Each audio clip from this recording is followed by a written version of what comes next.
A right-wing extremist who is the leader of the Boogaloo movement in Texas has been charged with a crime. That crime, of course, is firing an assault weapon at a police station. Now, wait a minute. I said Boogaloo. You must be like, didn't you mean Antifa? No, Boogaloo. Right-wing extremists. Notice how it's not Antifa that's doing these things. All right, anyway. So now, federal prosecutors discharged Ivan Harrison Hunter of Boerne, Texas, on riot charges for allegedly firing 13 rounds from an AK-47 into the Third Precinct building on May 28th. Again, that was during the George Floyd protests. Federal agents reviewing video of the precinct shooting identified Hunter firing a rifle into the building, where prosecutors say that looters were inside. An investigator said a cooperating defendant had identified the shooter as Hunter. Agents also noted that Hunter had been in contact with fellow Boogaloo extremist Stephen Carrillo, an active duty Air Force sergeant who was also charged with killing 2 law enforcement officers in California on May 29th and June 6th, according to an affidavit. So apparently they had been not only coordinating, not only working together, but also financially supporting each other. In fact, Hunter contacted Carrillo through social media on May 29th, about 4 hours after the killing of a Federal Protective Service security officer, and about 2 hours after the Third Precinct building had been burned. Hunter asked him for money on June 1st and was sent $200 through a Cash App. So, yeah. Now, investigators said that Hunter had also drove to Minneapolis, which again was one of the major sites of George Floyd protests, in May to participate in what they called a riot.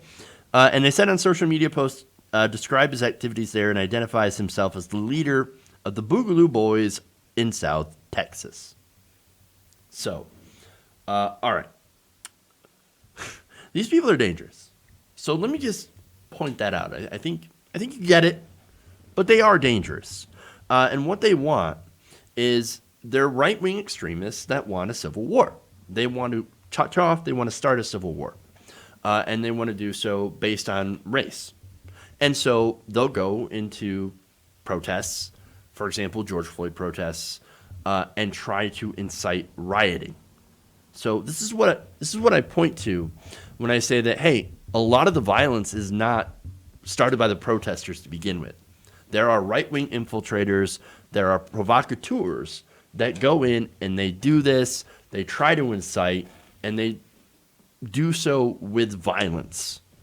And then, again, you look at what 92% of the protests for, racial justice have been entirely peaceful. And the ones that have not, usually you have provocateurs like the Boogaloos or police that also tend to start these things. And so that's what happens, okay? And again, they have shot and killed police as well. They are a domestic terrorist group. In fact, Hunter, as a passenger in a pickup stopped on June 3rd by police in Austin, Texas, after leaving a protest, officers found 6 loaded magazines for that AK-47 on a tactical vest that he was wearing, as well as 3 semi-automatic rifles and 2 loaded pistols in the vehicle. You do not carry around that type of weaponry unless you plan on using it. And he did. He shot 13 times into a police building. Now, that said, did you hear anything about this during the debate last night? Are you hearing anything about this from right-wing media, from Fox News? Are you seeing this on Donald Trump's Twitter, him denouncing it? No, you don't. No, there's none of that. Instead, all you see is Trump and the right wing talking about Antifa. And I hear this all the time from Trump supporters, from conservatives. How about, how they're talking about how Black Lives Matter, they claim is a domestic terrorist organization. Really? So let me be very clear. Black Lives Matter is not a terrorist organization. Boogaloo Boys definitely are, because they go around terrorizing people and shooting police officers. Whereas the worst Black Lives Matter has done was one chant at one specific protest that said something about frying them in bacon. Or frying them like bacon. I mean, there's actual, literal police officers that have been shot and killed by these right-wing extremists versus like a chant that made some people uncomfortable. Come on. Come on. So, all right. And that's it. Black Lives Matter, obviously protesting for civil rights, protesting to make sure that black people are not shot and killed by police. Definitely a peaceful movement, and it's a good thing. We want police to not shoot people who are unarmed. Now, if you disrupt those protests, by the way, with violence or try to incite war, well, that's a problem. And that's what the Boogaloo Boys do. And that's what a lot of the extremist right-wing organizations, unfortunately, do. They're not pro-police. They're not pro-government. And ironically, instead of course, siding with protesters who are anti-ICE, who want to abolish ICE, for example, or defund the police, i.e. shrink government, they're against those. Why? It's because the driving force behind these right-wing movements, these extremist movements, happens to be racism as well, virulent racism. When and again, when is the president going to denounce these groups? He's not. When are the Republicans going to disavow these groups? They're not. They're not going to disavow the Proud Boys. I mean, Donald Trump did after days of pressure, and then for saying, "Oh, I don't know who the Proud Boys are." You told them to stand down and stand by. Come on, like you know who they are, but he's not. Look, and it is funny by the way, pointing this out, how they all call themselves the boys, like Boogaloo Boys, Proud Boys. We're all just boys here. Oh, okay, all right. I guess no women allowed, or nobody wants to be a part of that.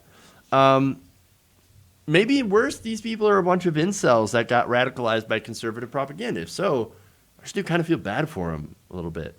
Like, definitely not Chads or anything like that. So, but look, regardless of how they got there, we've got to do something about them before they hurt people. And look, they already actually have hurt people. The FBI has warned that the Trump administration, as well as the Obama administration, that these domestic terror groups are threats to national security. Maybe, look, we're not going to see any sort of, action against them under a Trump administration, obviously. But maybe, and I'm hoping, and the reason, of course, that it's only a hope is because we didn't see any action under the Obama administration, but maybe we'll see something under the Biden administration that, takes them seriously or more seriously than we did. I don't know.